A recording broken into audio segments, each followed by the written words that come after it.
Voilà, donc ils vont dans cette guilde de roublards, on les présente au chef de guilde, qui tique quand même assez rapidement sur leurs vêtements, leurs tenues, etc.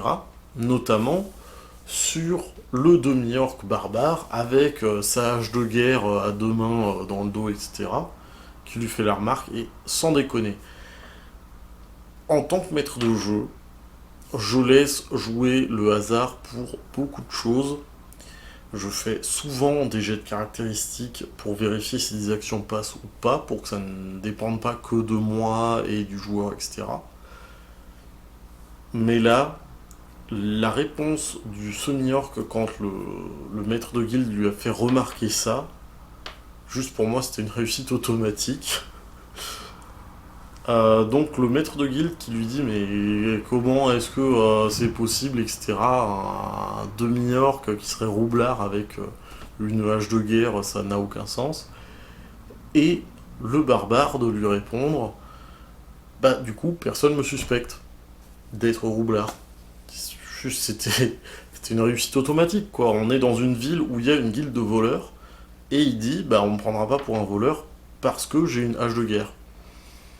Voilà, effectivement, c'était un argument tout à fait valable et tout à fait faisable de la part d'un semi-orc qui a généralement une intelligence assez peu élevée. Mais bon, donc voilà, ça passe, il continue un petit peu la discussion, le prêtre essaye d'obtenir des informations pour savoir ce qui se passe, sachant que là on atteint aussi un truc mais où on voit que le maître de jeu, c'est-à-dire moi, est complètement débile aussi, enfin délirant, etc. Et ils ont remarqué, quand même, nos joueurs en arrivant, que la guilde des roublards se situe juste en dessous de la mairie. Voilà, c'est vraiment, on est sur une guilde de voleurs qui est très bien installée, qui a déjà un petit peu gangréné tous les systèmes, y compris administratifs. Vraiment la mafia locale, quoi. Bref, donc la discussion continue, etc. Et le joueur du dragon, qui était un petit peu plus impulsif, qui finit par en avoir marre parce que ça donne pas l'impression d'avancer dans un sens quelconque, qui balance comme ça de nouveau un sort de foudre sur le mec sans prévenir. Donc là, branle-bas de combat, le mec se planque derrière son bureau, et le barbare, coup de génie mais absolu, qui va se cacher derrière le bureau aussi, en lui disant vous inquiétez pas chef, je vous protège. Et là franchement, David, je sais que tu es en train de regarder cette vidéo, encore bravo pour cette phrase. Je sais pas comment j'ai réussi à respirer après le fou rire que tu nous as causé en faisant ça.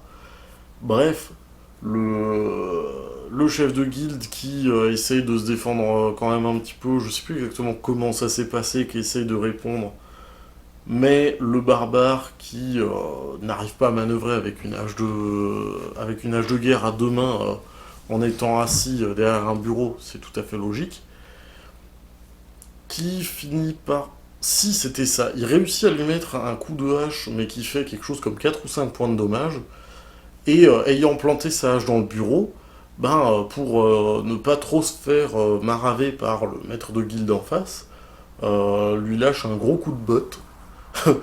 Et là, il fait un coup critique. Et il lui a fait 2 ou 3 fois plus de dommages avec son pied qu'avec sa hache. Donc là, on était aussi sur quelque chose de complètement débile. Le maître de guilde se retrouve projeté de derrière le bureau. Le dragon, toujours sous sa forme humanoïde, qui l'attrape, qui le plaque contre une bibliothèque, et qui essaye de le questionner, et là qui fait une réussite tellement critique sur son jet de terreur, que le mec en face est mort de peur, littéralement. Moi, ça me permettait de bien emmerder mes joueurs parce qu'ils ne pouvaient plus avoir de personnes à interroger, sachant que le chef de guilde des roublards, logiquement, c'était la personne qui était la mieux informée dans les alentours.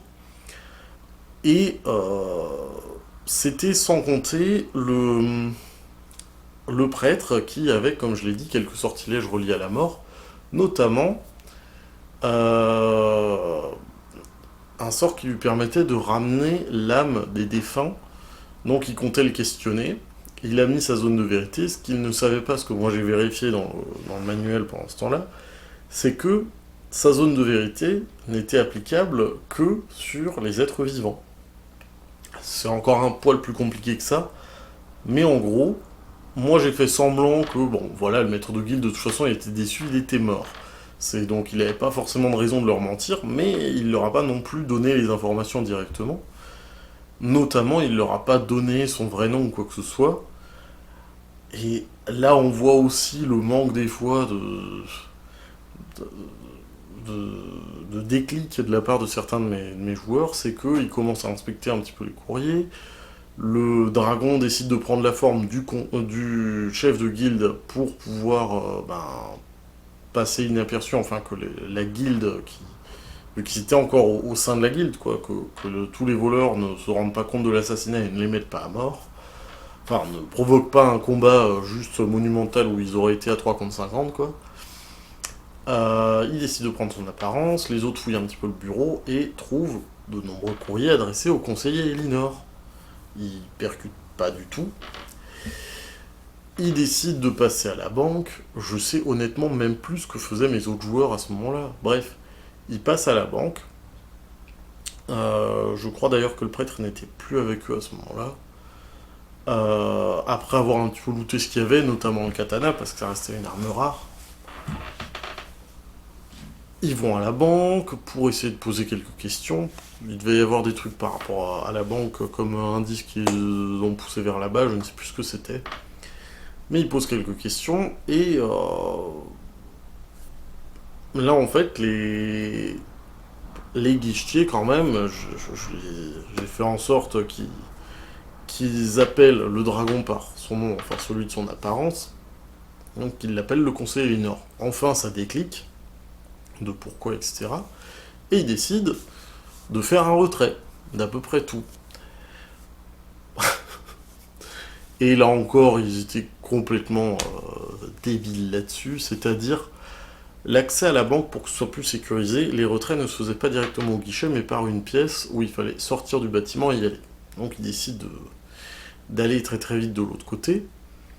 Ils voient qu'il n'y a personne qui surveille, donc le barbare embarque tout, et le dragon reste sur place pour prétendre que quoi, mais comment ça, il n'y a pas ce que je voulais retirer, qu'est-ce que c'est que ces affaires, je veux qu'on me dédommage, histoire de pouvoir détrousser 2 fois la banque. Ça marche pas très bien, puisque en fait, tout d'un coup, la garnison est appelée à l'aide, etc. Le barbare ayant eu vent de ça, décide de s'installer devant une impasse, il pose tout derrière lui, donc il y avait pour quelques coffres, et pour planquer le tout, décide de poser le rouleau de corde qu'il avait dans son inventaire par-dessus, ce qui est complètement idiot. Et quand les militaires passent devant, on lui demande qu'est-ce qu'il y a derrière vous, il dit ah bah rien, juste mes affaires, je sais plus comment il l'a tourné. Les mecs regardent et en fait il y avait le katana qui était posé par-dessus, ce qui était déjà une arme peu conventionnelle, encore plus pour un barbare, donc décide de l'embarquer. Le conseiller Elinor, enfin c'était vraiment n'importe quoi parce que je sais même plus comment ils ont réussi à s'en sortir. Parce qu'ils ont essayé de tout foutre sur le dos de la guilde des roublards, alors qu'en fait, le plus haut fonctionnaire de la garnison est ami lui aussi avec le conseiller Elinor. Enfin, c'était un bazar pas possible, mais l'idée déjà de planquer les fruits d'un vol à la banque sous un tas de cordes, alors qu'à la banque, ils auraient juste pu faire le retrait sans prétendre que ça avait été volé, voilà. On va dire que les coups de génie allaient dans les deux sens.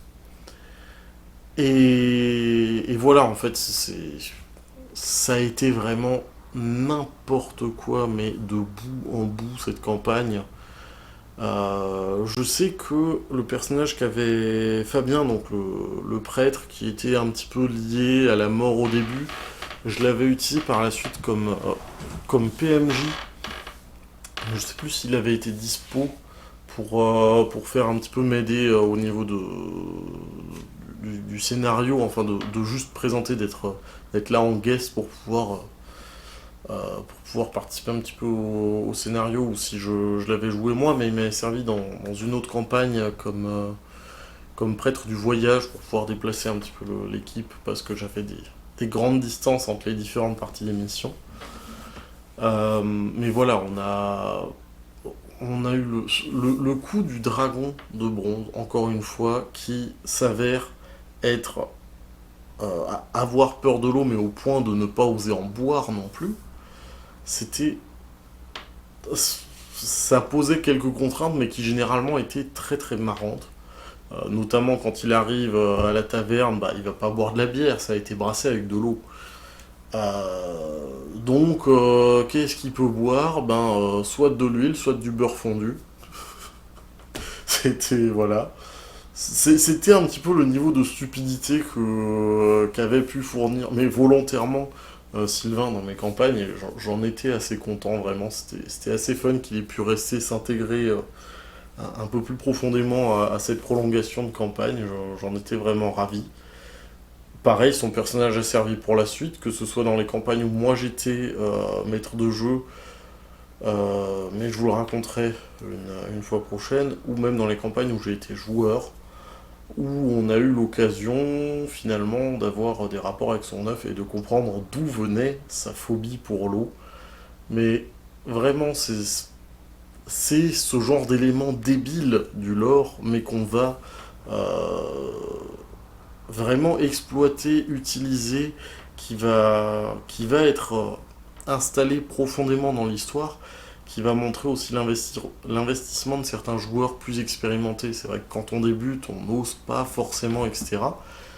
Et à mesure qu'on avance, on se permet ce genre de folie, d'exotisme, on va dire. C'est pas toujours joué de manière aussi délirante, mais voilà. Bref, je vois sur le retour qu'on approche de la demi-heure, je vais peut-être quand même pas passer cette barre. Donc je vous laisse là. Si jamais vous avez des questions par rapport au jeu de rôle ou autre, je ferai peut-être un petit, pas hors série, mais un petit épisode entre les deux retours de campagne réels. Euh, et bah, les mêmes termes que d'habitude, c'est-à-dire la chaîne, pour qu'elle ait un peu plus de visibilité, il faut que... Enfin, ce serait appréciable que vous en parliez autour de vous. Pour l'instant, je suis surtout sur l'écriture avec les vlogs. Je sais que ça ne concerne pas forcément autant de monde que le jeu de rôle. Le jeu de rôle, il y a déjà beaucoup de personnes qui pratiquent, mais il y a aussi beaucoup de personnes qui hésitent peut-être à franchir le pas. Je pense que ce genre de petits délires racontés peuvent les motiver. Donc si jamais vous êtes rôliste et que vous avez des amis qui ne connaissent pas encore, n'hésitez pas à leur présenter ça. Ou alors dans une meilleure qualité, mais là on n'est pas du tout dans la même ligue, n'hésitez pas à leur montrer Roleplay That Movie, que j'ai revu dernièrement avec un ami et qui sont juste fantastiques. Le travail qu'ils font est juste génial. Je me doute que si vous venez voir ma chaîne, vous les connaissez probablement aussi. Si jamais c'est pas le cas, n'hésitez pas, allez-y tout de suite. Franchement, ça vaut le détour. Le travail qu'ils font est juste génial. Et sur ce, on se laisse et on se revoit dans probablement un peu plus d'un mois, puisque là on est au tout début avril et que j'ai toujours encore mon camp nano à faire et que ça demande pas mal de travail. Pas que pour le temps d'écriture, mais aussi se préparer autour. Voilà, salut!